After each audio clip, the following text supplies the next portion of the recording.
Aku percaya kepada Allah, Bapa yang Maha Kuasa, Pencipta langit dan bumi, dan kepada Yesus Kristus, Anaknya yang tunggal, Tuhan kita, yang dikandung daripada Roh Kudus, lahir dari anak darah Maria, yang menderita di bawah pemerintahan Pontius Pilatus, disalibkan, mati dan dikuburkan, turun ke dalam kerajaan maut, pada hari yang ketiga bangkit pula dari antara orang mati, naik ke surga, duduk di sebelah kanan Allah Bapa yang Maha Kuasa, dan akan datang dari sana untuk menghakimi orang yang hidup dan mati. Aku percaya kepada Roh Kudus, gereja yang kudus, persekutuan orang kudus, pengampunan dosa, kebangkitan tubuh, dan hidup yang kekal. Amin.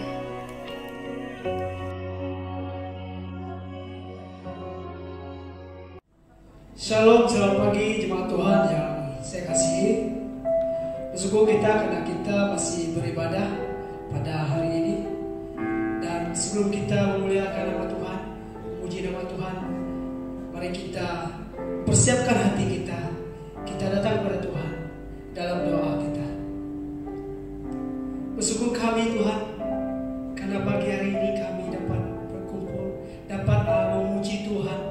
Ya, walaupun kami menyembah Tuhan dalam alam maya, namun kami percaya bahwa dimanapun anak-anak Tuhan berada yang menyembah Tuhan pada hari ini, kami berdoa supaya Roh Kudus melawati mereka, berikan kegembiraan pada mereka, supaya mereka menyembah dan memuliakan nama Tuhan dengan sukacita yang berikan Tuhan kepada anak-anak Tuhan.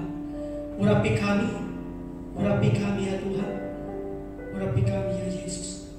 Oh haleluya Yesus, haleluya Roh Kudus. Sama Tuhan, mari kita sama-sama melangkahkan satu penyembahan, sebab Kau besar, sebab Tuhanlah yang besar, Tuhanlah yang besar, yang layak ditinggikan.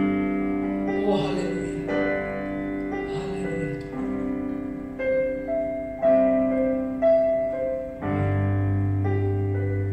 Sebab Kau besar, perbuatanmu ajaib, tiada seperti Engkau, tiada seperti Engkau, tiada seperti Engkau.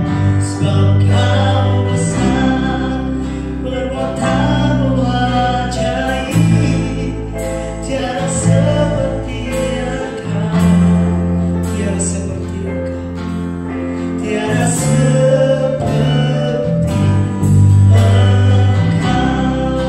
Mari kita sama-sama katakan,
Kita terus dengan pujian kita.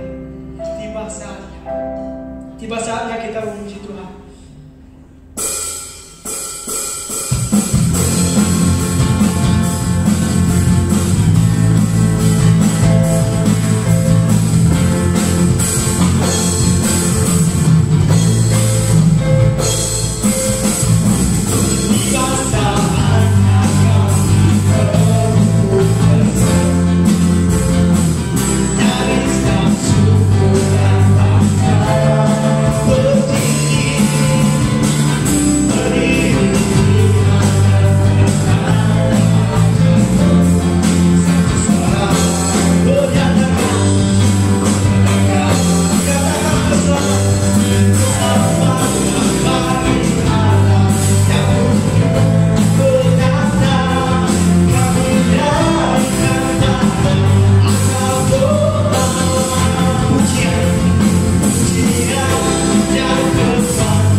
hatiku.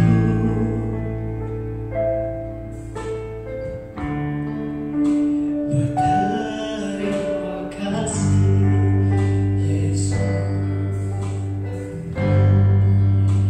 Kau mengasihiku.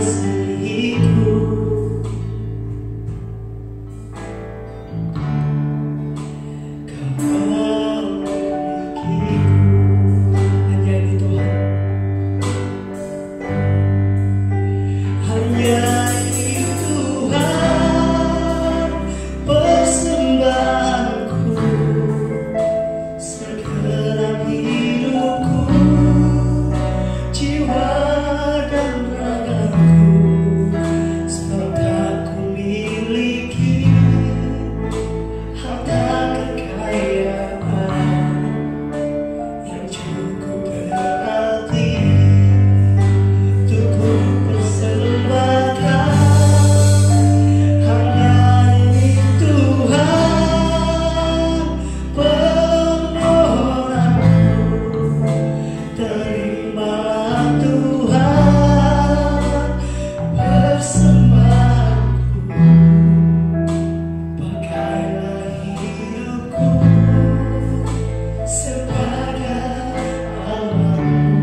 Roh Kudus ganggu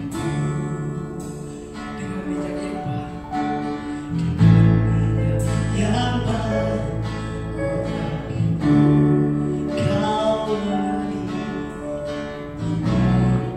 peduliku,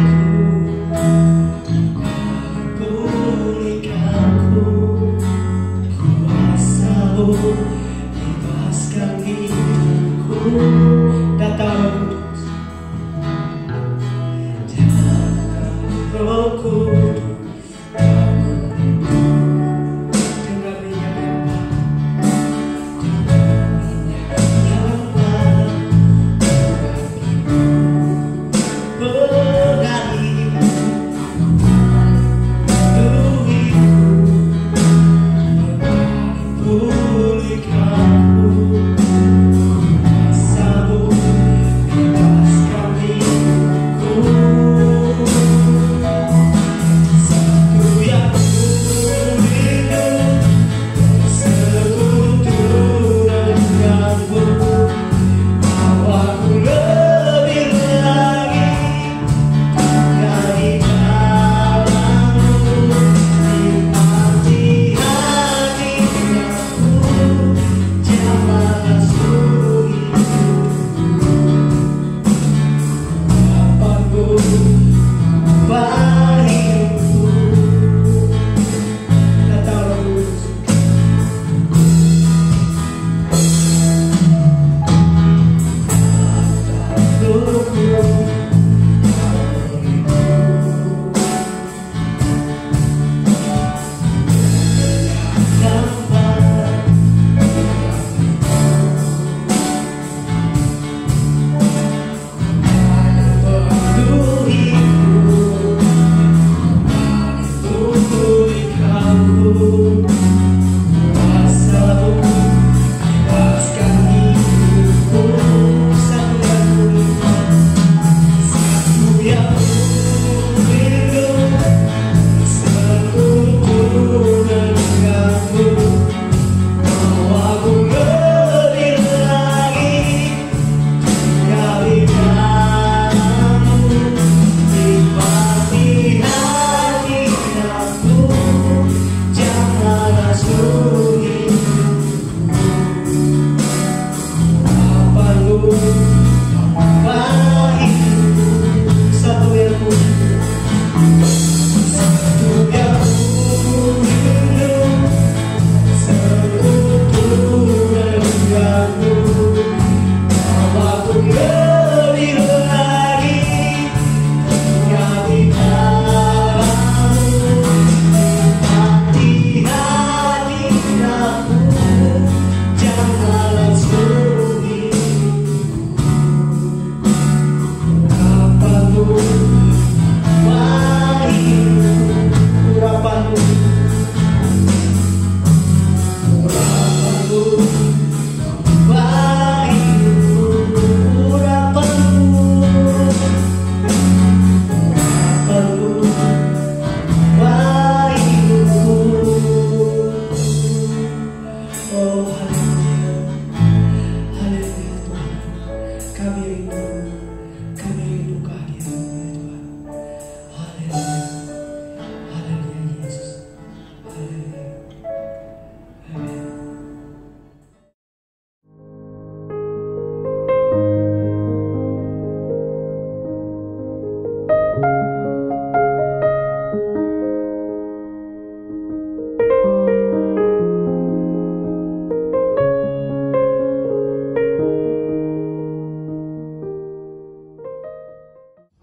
Shalom keluarga Kairos yang saya kasihi dalam Kristus. Walaupun kita tidak bersuamuka ataupun berjumpa secara fisikal, kita tetap ingat dan tetap satu dalam iman dan dalam kasih Kristus. Kita juga ingat akan saudara-saudara kita yang kurang sehat, yang sakit, yang melalui berbagai rintangan dan cobaan hidup. Lebih-lebih lagi zaman COVID-19 ini. Sejak kami balik ke Mary beberapa minggu yang lalu, ramai saudara kita yang sakit. Kita ingat dan terus berdoa bagi saudara kita Pastor Talawai yang sedang dirawat di hospital umum Miri ya pada ketika ini. Keluarga Ketua Dekan Haris, keluarga saudara kita Joshua, keluarga kita saudara Gerald, dan keluarga Sister kita Mawin yang sedang menjalani kuarantin oleh karena COVID-19 ketika ini. Kita harus ingat mereka dan terus bawa mereka dalam doa. Haleluya.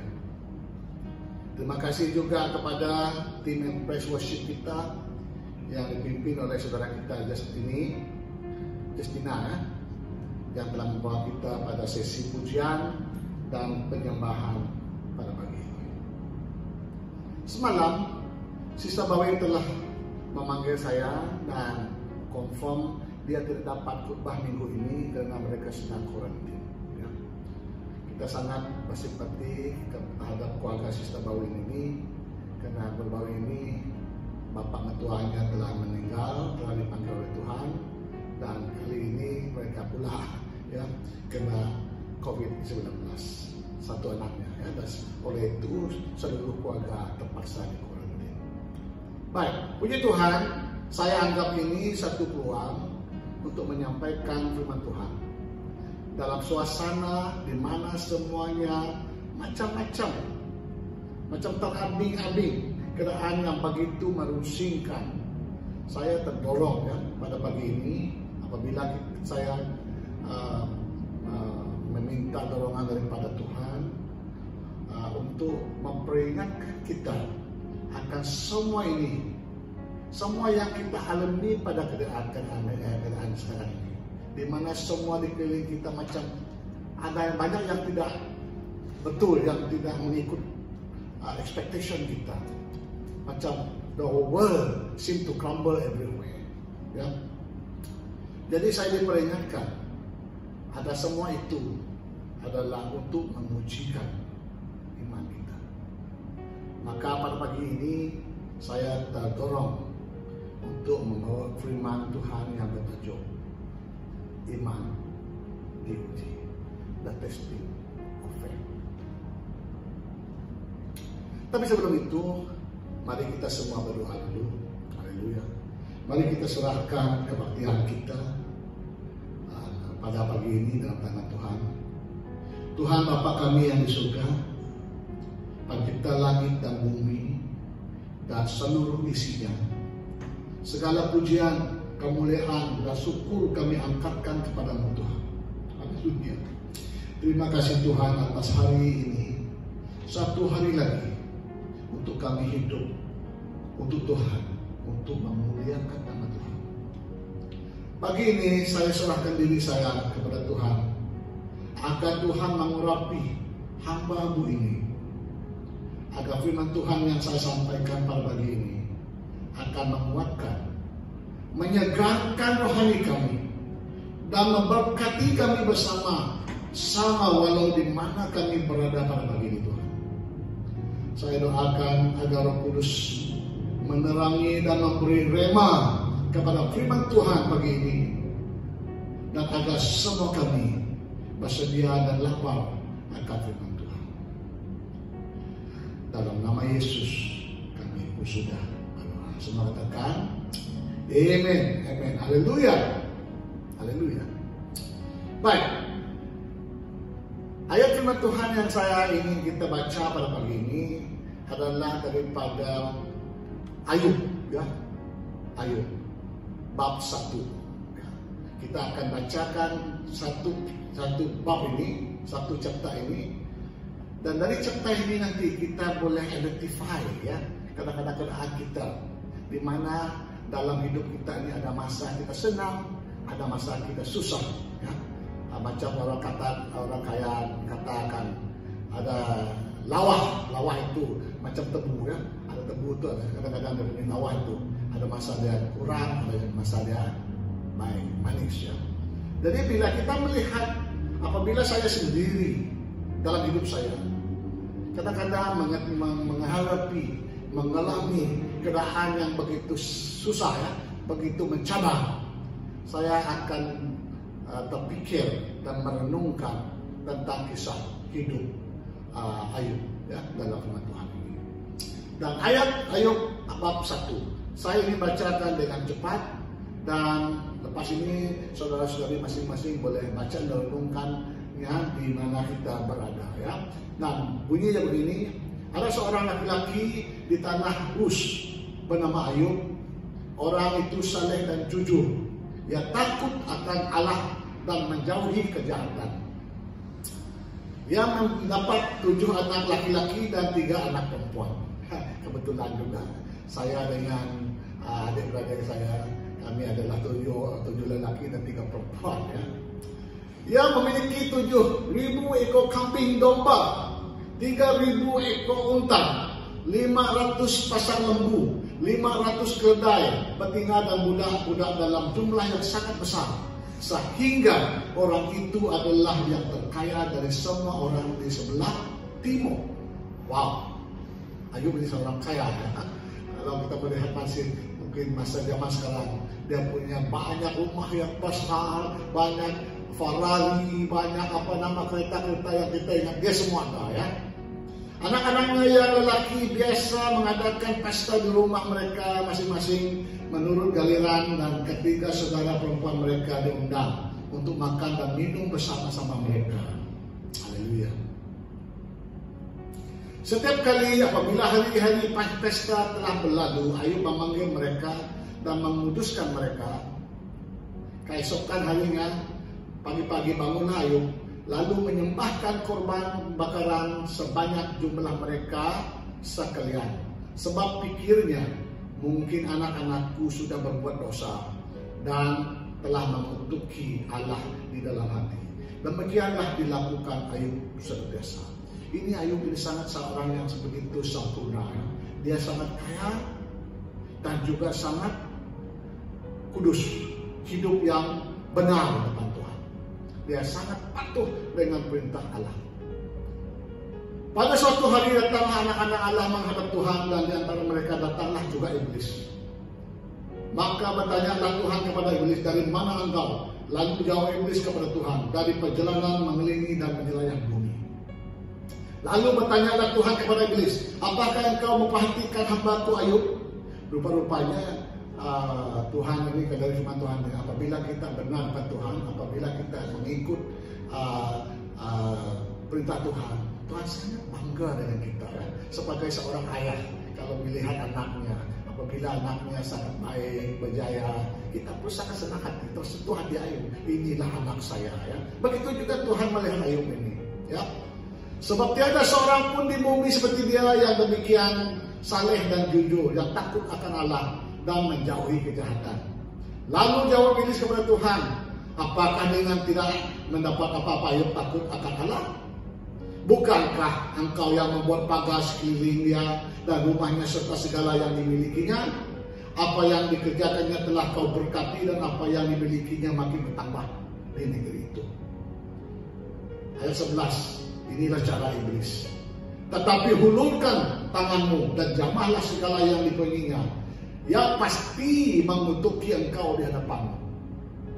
Ini iblis ya, selalu menuduh. Maka firman Tuhan kepada iblis, nah segala yang dipunyainya ada dalam kuasamu. Hanya janganlah engkau menghulurkan tanganmu terhadap dirinya. Kemudian pergilah iblis dari hadapan Tuhan. Nah, ini kita lihat ayat 13. Tadi kita melihat dalam alam roh, spiritual. Dan lepas ini kita akan melihat apa yang berlaku dalam alam nyata. Kita melihat pada suatu hari ketika anak-anaknya yang laki dan yang perempuan makan-makan dan minum anggur di rumah saudara mereka yang sulung, datanglah seorang pesuluh kepada Ayub dan berkata, sedang lembu sapi membajak dan keledai-keledai betina makan rumput di sebelahnya. Datanglah orang Saibah menyerang dan merampasnya serta memukul penjaganya dengan mata pedang. Hanya aku sendiri yang luput sehingga dapat memberitakan hal itu kepada Tuhan. Bermakna Bila dah masuk dalam alam nyata, ada sekumpulan orang yang dipanggil Seban menyerang dan merampaskan harta binatang lembu Yakub ini. Dari mata kasar kita, itu kerja manusia. Tapi dalam firman Tuhan ini kita tahu yang di sebalik semua itu adalah iblis. 16. Sementara itu berbicara, datang orang lain yang berkata, api telah menyambar dari langit dan membakar serta membakar habis kambing, domba, dan penjaga-penjaga. Hanya aku sendiri yang luput sehingga dapat memberitahukan hal itu kepada Tuhan. Rupa-rupanya mungkin hailstorm datang turun api ya, membakar semua kambing itu. Jadi dari pandangan manusia lagi, oh itu natural fenomena, tapi di belakangnya kerja iblis. Yang 17, sementara itu pecah datang orang lagi dan berkata, orang-orang Kasdim membentuk 3 pasukan, lalu menyerbu unta-unta dan merampasnya serta memukul penjaganya dengan mata pedang. Hanya aku sendiri yang luput sehingga dapat memberitakan hal itu kepada Tuhan. Satu lagi hal yang berlaku lagi dalam hari yang sama. Dan 18, ini yang paling tragik sekali, sangat tragik sekali. Sementara datang orang lain dan berkata, anak-anak Tuhan yang lelaki dan yang perempuan sedang makan-makan dan minum anggur di rumah saudara mereka yang sulung. Maka tiba-tiba angin lembut bertiup dari seberang padang gurun. Rumah itu dilandanya pada 4 penjurunya dan rubuh, menimpa orang-orang muda itu sehingga mereka mati. Hanya aku sendiri yang luput sehingga dapat memberitahu hal itu kepada Tuhan. Jadi di sini kita melihat dalam satu hari saja semua yang dimiliki oleh Ayub semuanya hancur, termasuk 10 anaknya mati dalam satu hari. Ingat, ini saya nyatakan lagi, bila kita melihat dengan mata kasar kita, semua ini macam natural fenomena. Angin datang, kencang datang, atap tercabut, jatuh atas mereka mati.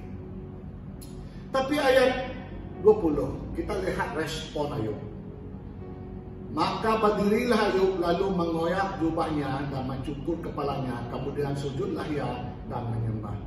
Ya, katanya, dengan telanjang aku keluar dari kandungan ibuku, dengan telanjang juga aku akan kembali ke dalamnya. Tuhan yang memberi, Tuhan yang mengambil. Terpujilah nama Tuhan. Dalam kesemuanya itu Ayub tidak berbuat dosa dan tidak menuduh Allah berbuat yang kurang patut. Haleluya. Apabila saya mendengar dan melihat ayat kata-kata Ayub ini, saya tersentuh hati saya. Kenapa? Apabila kita sedikit dicabar, sedikit menghadapi keadaan yang susah, cepat-cepat kita pikir, adakah Tuhan ada bersama kita? Cepat-cepat kita pikir, kenapa Tuhan tidak pedulikan kita? Tapi Ayub hilang semuanya dalam satu hari. Apa yang dia kata? Dia kata, pujilah nama Tuhan. Baik, itu firman Tuhan yang saya tumpukan di sini adalah untuk memberi galakan, to encourage us that while we are living in this world, we be facing all kind of testing, all kind of challenges, all kind of problem. Kadang-kadang dari saya hidup saya sendiri, hari ini kita rasa everything goes well, semuanya baik. Banyak kawan saudara datang ke rumah, kita happy. Kita berpuji Tuhan, kita membalap menyanyi. Tapi kadang-kadang ada juga masanya pada seperti masa sekarang, di mana dinding-dinding di keliling kita macam tiba-tiba roboh satu dan persatu. Itu yang keadaan kita sangat alami pada ketika ini. Kadang-kadang kita tanya, kenapa Tuhan? Saya telah melayani Tuhan, saya berjalan dengan Tuhan dengan baik. Kenapa semua ini berlaku? Mungkin ada saudara-saudara yang bertanya-tanya begini. Ya. Jadi itu sebabnya pada pagi ini saya ingin sentuhkan dengan perkara ini, di mana Tuhan kadang-kadang membenarkan dan membiarkan kita melalui keadaan yang susah, yang sakit, yang mencabarkan, sampai kadang-kadang ambang maut tiba. Karena Tuhan ingin ada, karena Tuhan mempunyai rencana bagi kita, yaitu seperti ini, untuk menggulingkan, untuk menyucikan iman kita kepada Tuhan. Jadi tajuk yang kita sebut pagi tadi adalah iman diuji, yang bermaksud di mana cara-cara, di mana keturunan iman kita dibukti, dan agar karakter ataupun sifat kita sebagai seorang Kristen dimurnikan, dimatangkan. Ya. Yang nyata Tuhan, tapi yang nyata, ingat saudara, yang nyata Tuhan berjanji untuk menolong umatnya, menolong kita apabila kita menghadapi ujian-ujian ini. Baik, ada satu persoalan yang pertama kita tanya diri apabila kita sentuh akan topik ini.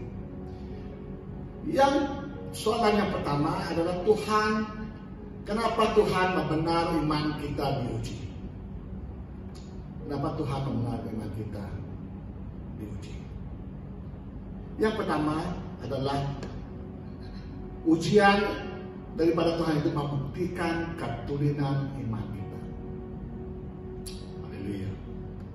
Haleluya. Kalau kita melihat dalam 1 Petrus bab 1 ayat 67, firman Tuhan berbunyi begini.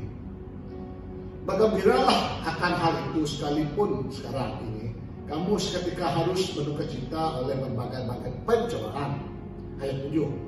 Maksud semuanya itu ialah untuk membuktikan kemurnian imanmu yang jauh lebih tinggi nilainya daripada emas yang banyak.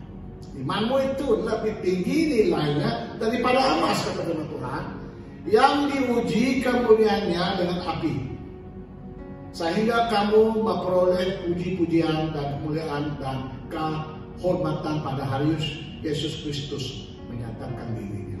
Ini bermakna dalam perjalanan kita dengan Tuhan membiarkan kita melalui semua ini untuk membina sifat kita, membina karakter kita, membina iman kita,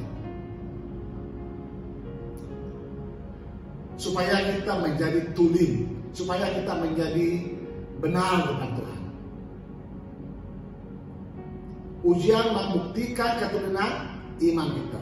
Ingat saudara, saya percaya kita ini apabila kita melihat di sekeliling kita dari segi kejadian-kejadian yang telah berlaku, dan kita gas dia dengan profesi penemuan yang telah dinyatakan dalam firman Tuhan, saya percaya kita sudah hidup di zaman penghujung, dan kita doakan dan kita pun berdoa supaya kita dan menyangka ketibaan Yesus pada kedua kalinya sudah hampir tiba.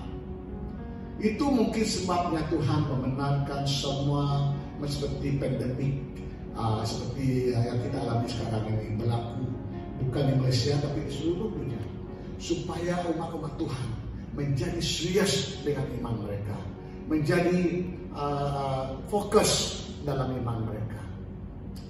Haleluya. Supaya kita boleh duduk bersama di rumah, supaya anak-anak kita dan bapak kita boleh duduk bersama, supaya kita dapat berdoa bersama, supaya kita boleh membaca firman Tuhan bersama. Karena sebelum ini mungkin bapak terlalu sibuk, ibu terlalu sibuk, anak terlalu sibuk. Jadi Tuhan membuka jalan melalui semua ini. Seperti kami di Kuala Lumpur ya, selama 1 tahun lebih ini. Saya sangat puji Tuhan karena kami berdoa satu keluarga untuk membina misbah keluarga kami, to build our family altar. Saya sangat senang hati apabila kami mengadakan family altar, di mana kami satu keluarga sama-sama berdoa dan menyanyi, haleluya, dan membaca firman Tuhan. Tiap kali kami bersama mempunyai family altar, kami akan membaca sekurangnya 3 bab dalam firman Tuhan itu.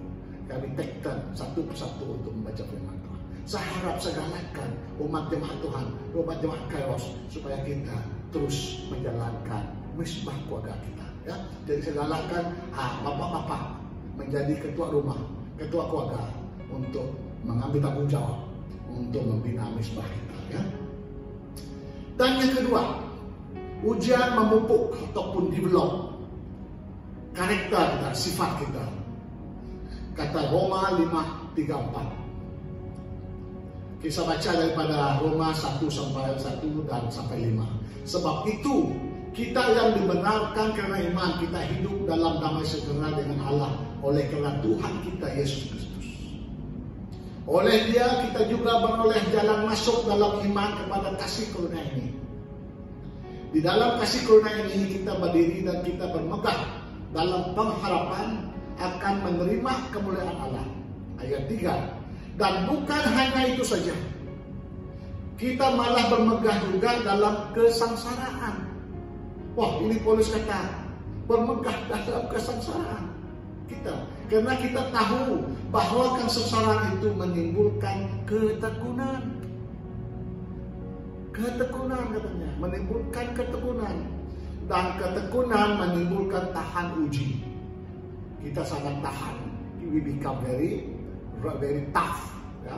Ada satu kata, when the tough get going, when the going get tough, the tough get going. Ya. Dan tahan uji menimbulkan pengharapan. Dan pada penghujung semua ini kita yang menimbulkan pengharapan dengan siapa? Dengan Tuhan. Karena ayat 5 berkata, dan pengharapan tidak mengecewakan karena kasih Allah telah dicurahkan di dalam hati kita oleh Roh Kudus yang telah dikaruniakan kepada kita. Haleluya. Haleluya. Kalau kita tidak diuji, kalau kita tidak melalui semua yang susah ini, macam mana kita boleh dimatangkan, macam mana kita boleh dikuatkan dalam iman kita. Itu sebabnya dalam keluarga ya, apabila kita membangunkan anak-anak kita ya. Kalau anak kita tuh kalau manja ya, ini pun tak buat, itu pun buat, hanya makan tidur saja. Mereka pun, peperangai mereka pun akan terus menjadi kebudakan. Ya. Jadi macam kita yang dari zaman 70-an ya, kita telah melalui banyak macam-macam pengalaman ya, dalam hutan, dalam sungai, dalam bukit, dalam bukau, dalam kita tidak mempunyai apa-apa, duit tidak ada. We struggle, we work hard, we earn our living, ya. Dan sekarang ini seperti mendiang ketua menteri kita dengan satu dulu kata, mana-mana kita ditikam, kalau kita tikam di laut, kita menjadi bukit, kita tikam di sana menjadi sungai, macam-macam dia kata. Jadi itu yang akan berlaku apabila kita melalui semua cabaran dan ujian itu. Pada penghujungnya kita menjadi tulen, kita menjadi matang, kita menjadi seperti Yesus. Haleluya. Dan yang ketiga, tentunya kita melalui semua ujian ini karena apabila kita melaluinya, kita ini adalah satu proses di mana Tuhan menguduskan dan memurnikan umatnya. Ujian menguduskan dan memurnikan umat Tuhan.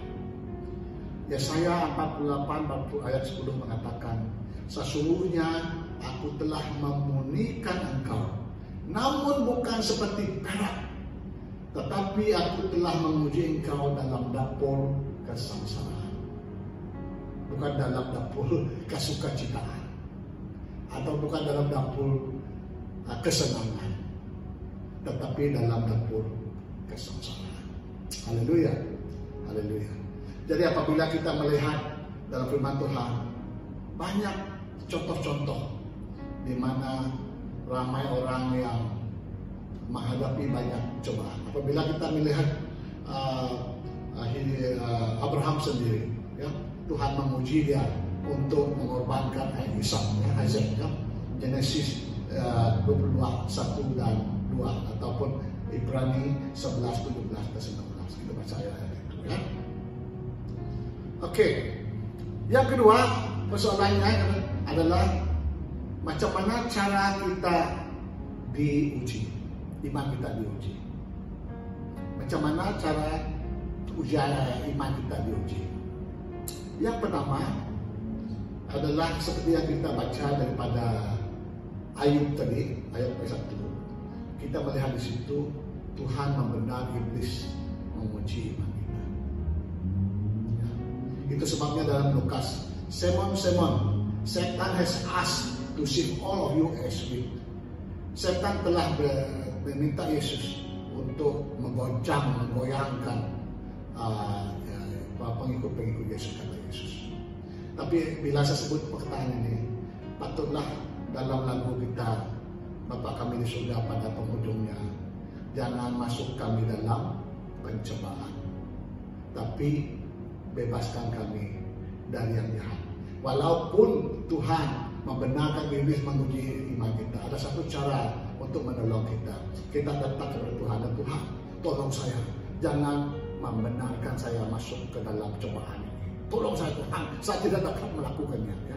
Saya percaya itu sebabnya kita harus selalu datang dan berdoa kepada Tuhan untuk perlindungan Tuhan. Amin, saudara. Haleluya. Haleluya.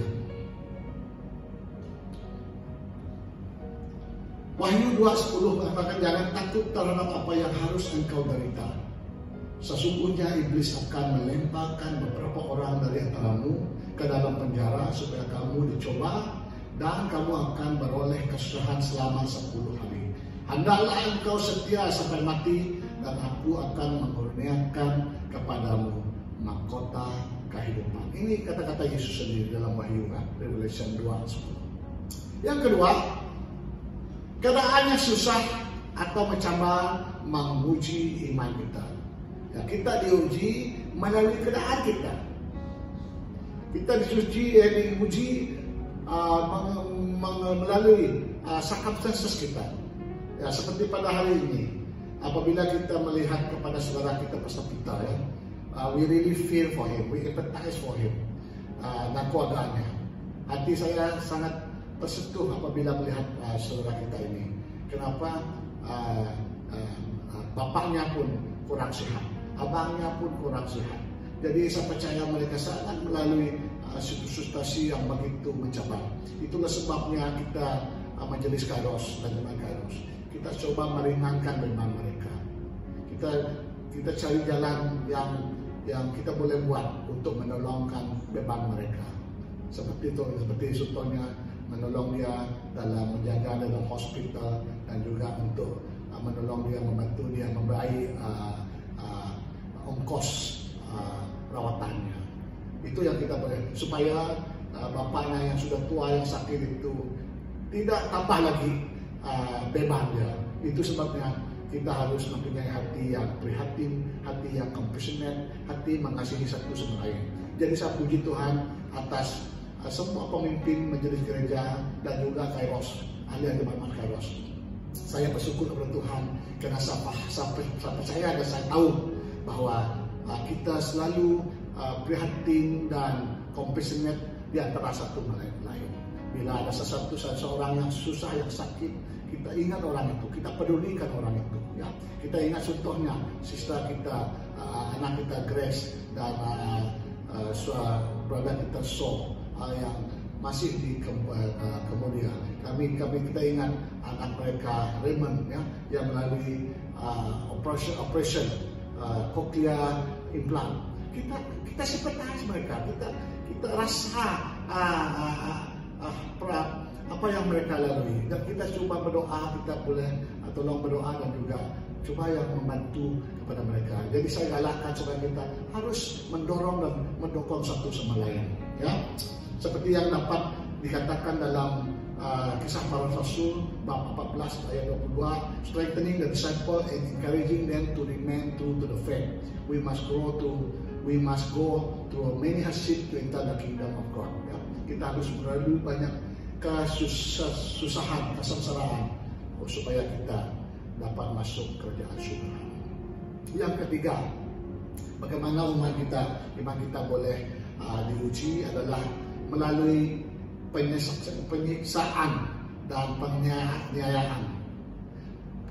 penganiayaan dan penjaksaan boleh menguji iman kita. Bayangkan contohnya saudara kita yang seiman yang di Afghanistan, ya. Apabila Amerika Serikat keluar daripada Afghanistan, ada berapa orang Kristen yang tinggal di sana. Ramai yang telah yang disiksa, malah ada yang dibunuh. Ya. Baru-baru ini saya terima berita, puji Tuhan, ya, karena saya dulu pernah melanjut sekolah teologi di MBTS, Malaysian Baptist Theological Seminary. Jadi saya melihat bulletin kami, di mana ada 10 orang Kristen, ya, yang terkandas di Afghanistan.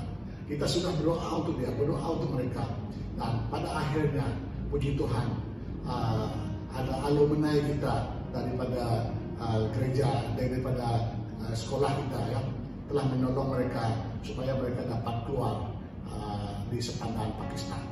Mereka masuk dari keluar daripada Afghanistan dan masuk ke Pakistan. Itu adalah jawaban doa kita, ya. Dan ini adalah satu yang kita tidak dapat elak dan tidak dapat lari. Di negara kita pun saya percaya banyak kita terasa so unfair. Ya? We have been treated wrongly. We have not been treated well. Why is this race is treated better? Why are we not treated better? So ini persoalan yang selalu timbul di dalam di negara kita, di dalam masyarakat kita. Banyak persoalan, banyak pertengkaran di antara kita. Tapi inilah yang harus kita lakukan supaya kita harus kuat dalam iman. Kita harus melihat dengan pandangan Tuhan supaya kita dapat melihat gambaran sebenarnya. Jangan kita melihat daripada mata kasar manusia, tapi kita melihatnya dari mata rohani kita, di mana di belakang itu ada perkara rohani, spiritual war yang berlaku. Jadi itu sebabnya kita harus kuat dan tambah dalam iman dan terus berdoa. Haleluya. Dan yang keempat, iman kita boleh juga diuji oleh orang yang negatif dan yang toksik. Ya, apa maksud saya? Kadang-kadang dalam perjalanan kita sebagai orang Kristen, ada saudara kita, ada ahli keluarga kita, kadang-kadang mereka ini sangat negatif. Apabila kita melakukan pelayanan, ada saja dia mengolok-olokkan kita. Seperti dalam Markus 5 ayat 35 dan 36. Apabila Yesus datang untuk berdoa untuk seorang yang anak perempuan yang mati, yang sudah mati, mereka mengolok-olokkan Yesus. Apalah kamu kacau dengan Yesus, kacau dengan guru ini. Apalah kamu peduli lagi? Dia sudah mati, Pak, kata mereka. Tapi Yesus kata, jangan takut, hanya percaya. Selalu Yesus menghadapi masalah ini. Apabila dia datang kepada Lazarus pun sama. Dia sudah mati 3 hari, Pak, 4 hari, Pak. Apalagi mau kacau dia lagi? Ya, dalam ketawa dengan olok-olokannya.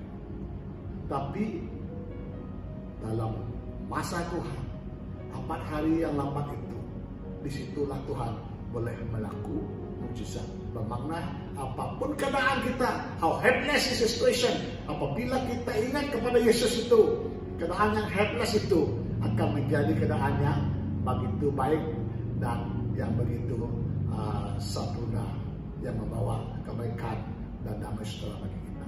Amin, saudara. Kita mesti harap dengan Tuhan kita harus kuat dalam iman, ya.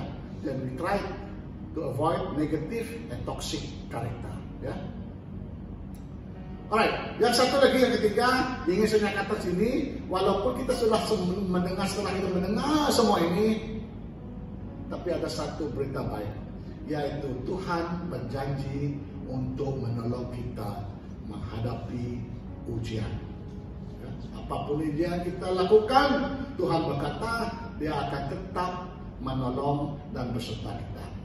Di Isaiah 43, when you pass through the waters, I will be with you. Okay, when you pass through the rivers, they will not sweep over you. When you walk through the fire, you will not be burned. The flame will not set you ablaze. Walaupun kamu melalui sungai ini, walaupun kamu melalui api, katanya kamu tidak akan dibakar. Ya.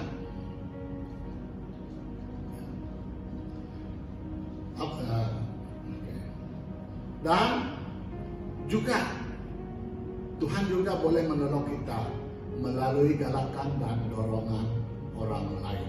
Itulah sebabnya saya sebutkan tadi, seperti dalam 2 Korintus 47 ayat 5 dan 7, seperti yang dinyatakan oleh Paulus, but God who comfort the downcast comforted us by coming of Titus. Tuhan yang selalu memberi comfort ataupun damai kepada kita, telah menghantarkan Titus untuk menghiburkan kita, untuk mengkomfortkan kita. Ini satu prinsip yang sangat penting dalam keluarga Tuhan di dalam gereja, yaitu kita perlu satu sama lain untuk mendorong dan menggalakkan satu sama lain. Ingin saya menyatakan satu perkataan di mana saya pergi. Apabila saya berbincang tentang gereja, apabila saya berbincang dengan pemimpin yang lain di luar sana, saya kata saya puji Tuhan karena kami mempunyai majelis gereja, pemimpin gereja yang sangat matang dan sangat baik. Mereka tidak gosip-gosip tentang orang lain. Hanya mereka apabila kami berjumpa, kami berfellowship, bersekutu dengan baik, hanya untuk berbicara yang positif, yang membangun. Ini yang kita harus teruskan dan harus kita lakukan. Kita hanya tumpu yang baik untuk menggalakkan orang yang dalam susah, yang dalam sakit. Contohnya pada masa ini ada beberapa saudara kita, keluarga kita yang kuarantin pada masa ini. Mereka tidak dapat keluar untuk beli makanan, dan mereka tidak dapat keluar untuk membeli stok makanan mereka. Di sinilah boleh kita membantu. Sekali-sekala kita bergaliran untuk bawa makanan bagi mereka, untuk memasak untuk mereka. Inilah doa kita harus menggalak dan mendorong satu sama lain dan memberkati satu sama lain. Amin, saudara. Haleluya. Haleluya. Alright. Kita sebentar lagi kita akan datangkan pada penghujung khotbah kita pada hari ini. Dan sebelum kita tamat, saya ingin bangkit. Apakah respon kita terhadap ujian ini? What is our response to this test? This test of faith that we are going through. Apa respon kita? Jadi kita lihat. Yang pertama, firman Tuhan dalam 1 Petrus 4:12 yang kita baca tadi, kita harus bergembiralah karena dapat berkongsi penderitaan Yesus. Rejoicing and sharing Jesus Christ's suffering. Ya. Of course dari pandangan manusia, dari pendapat manusia itu harapan kenapa kita mau rejoice. Tapi firman Tuhan menyatakan dalam kesusahan kita harus adjust konsep pemikiran dan outlook kita, di mana kita melihat kita melakukan itu dalam dunia ini sebagai satu bagian disiplin hidup kita. Dan walaupun kita susah, walaupun kita sangat menderita, tapi kita tahu dan bergembira bahwa Yesus ada bersama kita. Kita tahu bahwa Yesus juga pernah melalui semua ini, dan kita mengalami apa yang Dia telah alami. Dan barulah kita dapat appreciate apa yang Yesus lakukan, apa yang Yesus telah lalui. Kita dapat menghargainya. Yang kedua, apa respon kita? Ini yang sangat-sangat saya ingin tekankan. Walaupun kita tidak dapat buat apa-apa secara manusia, ataupun mungkin kita tidak dapat memberi dari segi keuangan ataupun bantuan yang lain, ada satu weapon, satu senjata yang sangat kuat yang Tuhan berikan kepada kita, yaitu kita harus berdoa. berdoa. Berdoa untuk diri kita sendiri yang dalam kesusahan, dan bagi saudara yang lain berdoa untuk yang melalui kesusahan itu. Itu sebabnya lepas ini nanti kita akan berdoa ya bagi saudara kita yang sakit, yang kena karantin dan sebagainya. Lepas ini kita akan berdoa. Karena itu yang dapat kita lakukan. Jangan kita tiap-tiap hari Selasa saya bagi tahu yang hadir, don't underestimate the power of prayer. Sebabnya saudara-saudari atau keluarga saudari adalah hidup yang selesa, ada yang diberkati. Mungkin sebabnya adalah karena ada orang yang berdoa untuk kamu. Mungkin ibu kamu, bapak kamu, nenek kamu, dan majelis ataupun pastor kamu. Itu sebabnya kamu dilindungi dan diberkati oleh Tuhan. Jangan kita lupa itu ya. Karena tanpa doa itu kita tidak mempunyai perlindungan dari serangan iblis. Hanya doa saja yang boleh menolong kita ya. Dan yang ketiga, sebelum saya tamat pada pagi ini adalah apa respon kita saudara tentang ujian iman ini. Kita harus persevere. Kita harus memberitahu satu sama lain. Saudara, kita harus tabah dan tekun. Tabah dan tekun. Let us be strong. Let us be faithful. Let us keep on going. Let us keep on hoping. Because God is with you. Hallelujah. We don't care what the word says. Sometimes we don't even really think about what the doctor says sometimes. But what is important is what God said. What is important thing apa yang Yesus boleh lakukan untuk kita. Jadi saya harap siapa yang mendengar firman Tuhan ini, saudara dikuatkan, digalakkan dalam iman saudara. Haleluya. Haleluya. Baik, sebagai kesimpulan kita sebelum kita berdoa adalah yang pasti Tuhan Bapa kita di surga tahu dan sangat mempedulikan kita, dan Dia akan memberi kita kekuatan, perlindungan, dan memenuhi segala keperluan kita. Dia berjanji untuk beserta kita sampai akhir zaman. Yang penting kita harus setia mengikuti Yesus. Haleluya. Dan sungguh pasti Dia akan menolong kita mengatasi segala masalah, kesusahan, keperitan, dan segala sebarang yang kita hadapi. Ayo, saudara-saudara, apapun keadaan kita, senang susah, ingat yang pasti Tuhan Bapa di surga tetap ingat dan mempedulikan kita. Haleluya. Haleluya. Dengan kata-kata ini, dengan ayat ini, saya harap siapa yang melalui kesusahan, yang hidup yang mencabar pada ketika di mana saja kita berada, ingat kita pun mempedulikan saudara. Ya, haleluya. Oleh itu saya katakan sekali lagi, tema gereja, start well, do well, and finish well. Haleluya. Mari kita semua berdoa. Haleluya. Di mana kita berada, mari kita semua berdoa. Ya. Terima kasih Tuhan, Bapa kami yang di surga, atas firman-Mu yang kami dengar pagi ini. Haleluya. Yang mengingatkan kami akan apa-apapun kami alami, cobaan, kesusahan, penyakit-penyakit, Tuhan tetap mempedulikan dan terus bersama kami. Tuhan juga tahu yang ada beberapa saudara-saudara kami yang sakit dan dalam kesakitan ketika itu. Seperti Pastor Peter Lawai, seperti keluarga Ketua Deacon Haris, Sister Bawing, Brother Joshua, Saudara Gerald, So dan Joyce, dan yang lain yang tidak disebut. Kami doakan agar Tuhan menjamah mereka di mana saja mereka berada. Dan Tuhan memperkuatkanlah mereka, sembuhkan mereka, pulihkan mereka sepenuhnya Tuhan. Haleluya. Kami juga doakan agar Tuhan melindungi, memberkati dan memenuhi segala keperluan jemaat Kairos dan semua yang mengikuti ibadah raya pada pagi ini.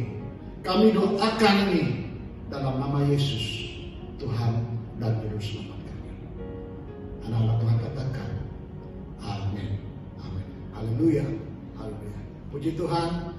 Tuhan memberkati. Jumpa lagi.